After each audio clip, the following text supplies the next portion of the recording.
week all summer long.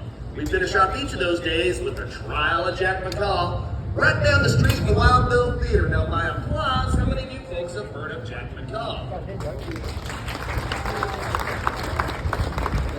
Well, for those of you who don't know, Jack McCall is the fella that shot our friend Wild Bill Hickok down inside the saloon number 10. He went on trial for that murder the very next day. We finish off each of our days reenacting that trial right down the street there in the Wild Bill Theater. Now, if you'd like to get tickets for that show, they are $10 for adults, $9 for seniors, and $6 for kids. Little tiny kids can get in for free. Now, all you gotta do is talk to little Judge Kuykendall right up there. Everybody wave at the judge. You can talk to Judge Kuykendall. He'll be right there in our information chuck wagon right after this show. And you can get yourself some tickets for the trial of Jack McCall. He's also carrying maps, flyers, schedules, and brochures, and anything you would need to plan your day. Just talk to the judge there, because he just loves telling people where to go.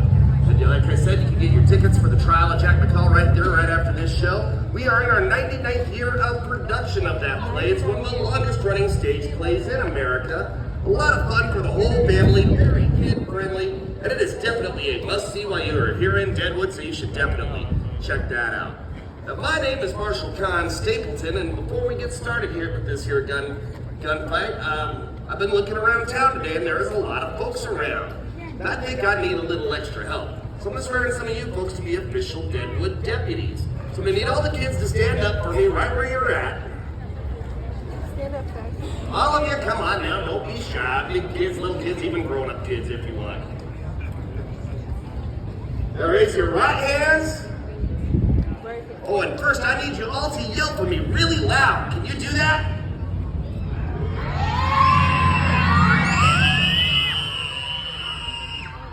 All right, now repeat after me nice and loud.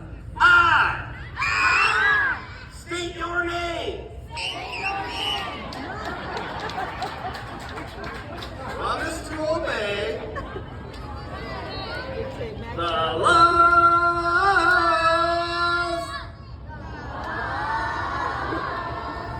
of Deadwood Gulch. Now help track down that low down, no good, dirty dog, snake in the grass, oh weasel, that guy.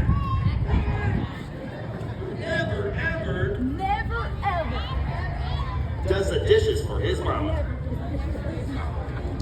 So we promise, get your hands up, to do the dishes for our mamas. Now help keep Marshall Calhoun away from any more ice cream. All right, we are brothers and sisters of the law. Let's give them a nice big round of applause. One fantastic bunch of deputies right there. I'll tell you what, I feel safer already just having them on the street. Well, I'm talking about feeling safer, folks. I got one big favor to ask everybody. That's that during this gunfight that you please stay on the sidewalk. You can sit on the curb, that is just fine, but please do not step in front of that curb, and definitely do not get out here onto the bricks. And the reason for that is that we're going to be using an 1858 Remington. It is a cap and ball revolver. It is a real gun. We load that thing up with about 15 grains of black powder, and then instead of a lead ball, we pack it down with cream of wheat. That's because we're serial killers. So please just stay up on the sidewalk and you'll be just fine. But if you happen to wander out the street during this shootout, we'd have to put a stop to the show for safety concerns because we definitely don't want anybody getting hurt. Now there is only one gunshot in this particular shootout. The shootouts we do later today have lots of gunshots in them. And the reason for that is that they are all true stories. We research our stories very thoroughly. In fact, right up behind the Franklin Hotel here at the local Deadwood Public Library, they carry the Black Hills Pioneer newspaper going all the way back to 1876. And as hard as it's going to be to believe that this is a true story, it is a true story, and this is how it happened. Now, back in September of 1876, the people of Deadwood decided they wanted a little law and order around here. So they hired me, Con Stapleton, to be Deadwood's first and only town marshal.